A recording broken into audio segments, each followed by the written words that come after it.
Welcome to IAS preparation materials from EduGram. Basics Economics.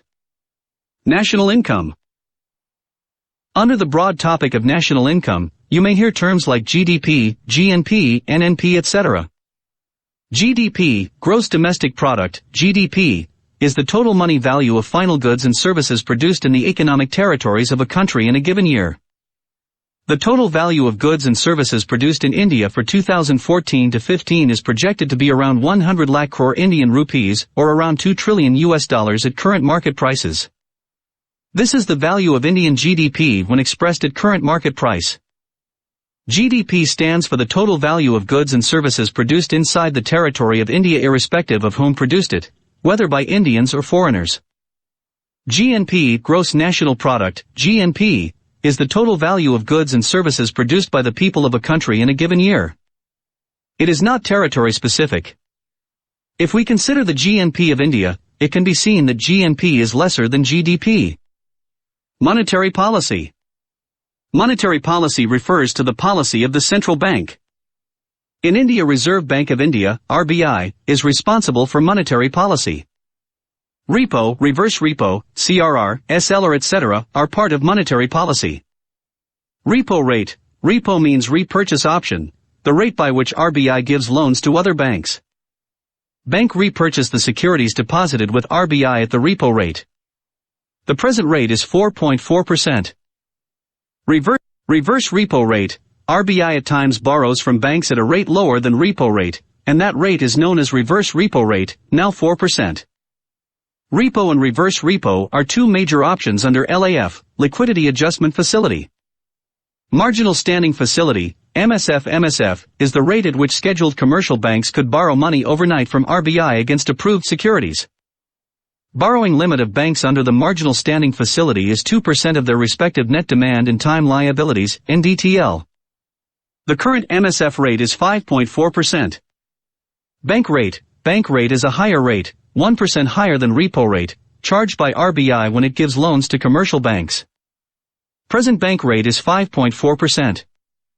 Bank rate is different from MSF in the nature that bank rate is long-term, applies for all commercial banks, and there is no limitation like 2% of their respective net demand and time liabilities, NDTL. CRR corresponds to cash reserve ratio.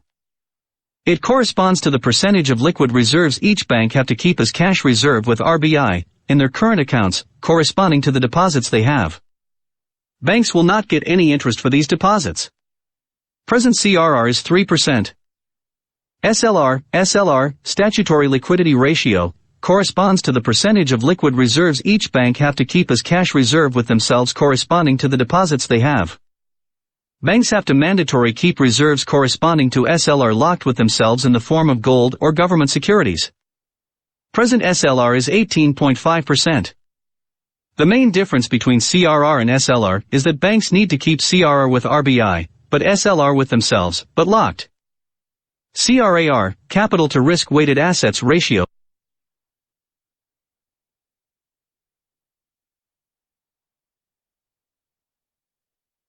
CRAR, capital to risk-weighted assets ratio, is arrived at by dividing the capital of the bank with aggregated risk-weighted assets. The higher the CRAR of a bank, the better capitalized it is.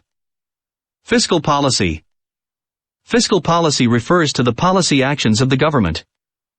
Budget, tax, subsidies, expenditure, etc. form part of the fiscal policy.